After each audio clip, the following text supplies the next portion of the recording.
Greetings, I am Herbert Erpaderp, and today I'm going to continue building the tanks of the Flames of War Comet Armoured Squadron box. As the title of this video very subtly suggests, I'm building the Chaffee, which we received 3 of in the Comet box.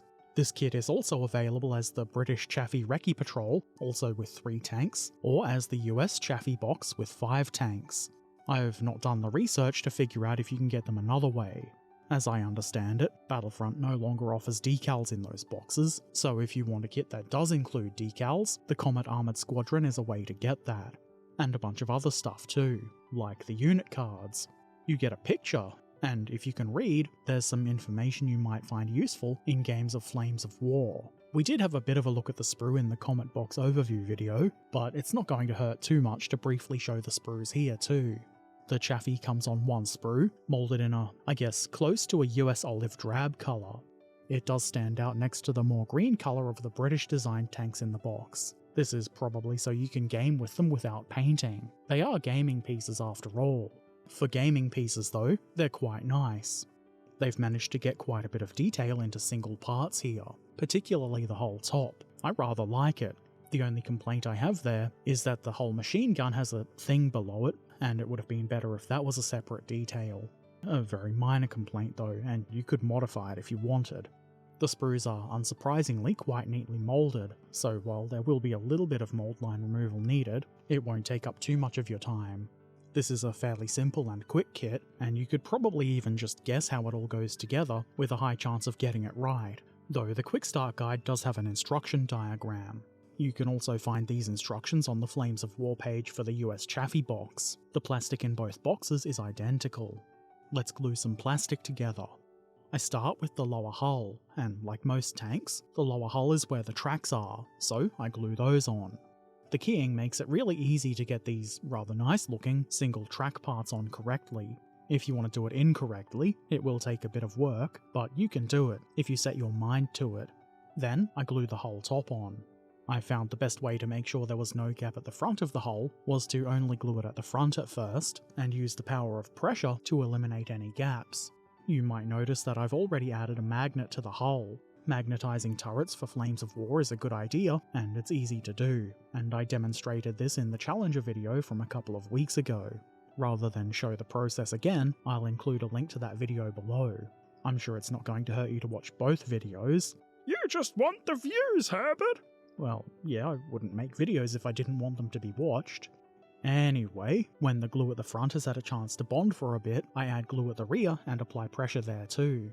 On this particular tank, I did that in conjunction with attaching the rear plate, and it works well doing it that way, but you don't have to do it that way.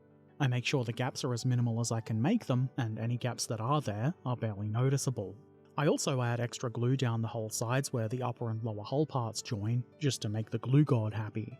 Next, I add a little stowage shelf on the whole rear. It goes into that slot nice and easily. I follow this with the side skirts. I spent a bit of time umming and ahhing over this. When I test fitted, the side skirts didn't quite look right to me. It didn't help that I couldn't find any examples of the model shown in any of the Comet box materials, or on the Flames of War website showing the Chaffee with the skirts. I googled some images of the real thing, and had trouble finding an example there too.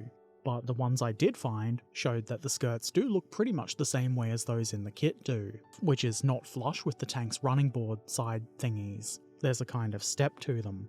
So with that information, I added skirts to one of my Chaffies, and they're not difficult to install. Helpfully, there's an L and an R marked on the inside of these skirts. I then add this roll onto the engine deck. The instructions say this should go here, and I don't know any better, so I put it there. You could probably put this just about anywhere, but the engine deck makes sense to me. Anyway, that's the hull done, so it's turret time. I glue the turret bottom into place, which is pretty simple. The lower edge of the turret did need a bit of cleanup, and it could probably do with a bit of putty work, but it's nothing too bad. On the front, I glue the mantlet into place. It would be kind of weird to put it anywhere else. I follow that with the commander's hatch. I'm using the closed one here, but there is also an open option, into which you could put a commander figure, if that's the sort of thing you're into. The part is keyed, so it should be pretty difficult to get this on wrong. This kit includes a few pieces of stowage, like this set of 3 bags. This has an opening that fits the antenna mount on the turret's left, so that seems about the only place to put it. It did interfere with turret rotation there, so if that's a problem for you, I would avoid using the part, or maybe try to mount it a bit higher.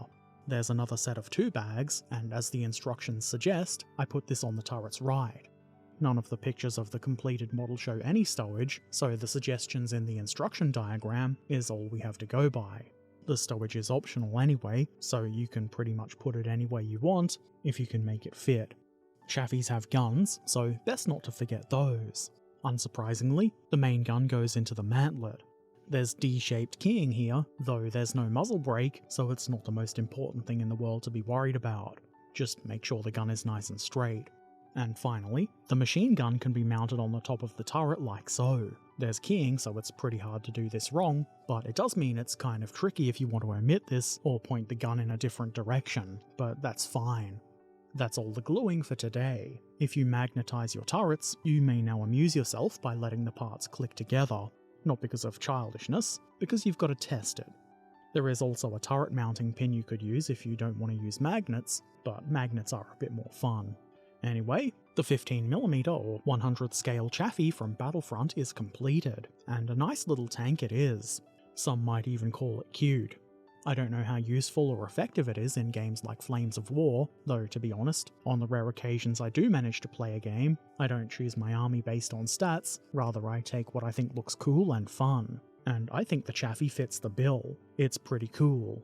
You can see I've built all 3 Chaffies that came in the box, and they're all slightly different. Just enough that they can all be physically told apart without having to use a commander figure to determine which is which.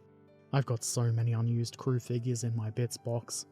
Anyway, it's a good looking model, and there's quite a bit of detail there. Obviously not to the same level you would expect to see in a larger scale display piece, but if you're expecting that kind of thing from a wargaming model, you might be doing it wrong.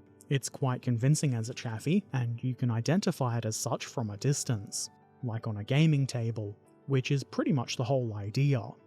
This was a quick, fun and easy build, and I'm definitely looking forward to building the remaining tanks in the Comet Armoured Squadron box. If you have any questions or comments, feel free to put them in the comment section below.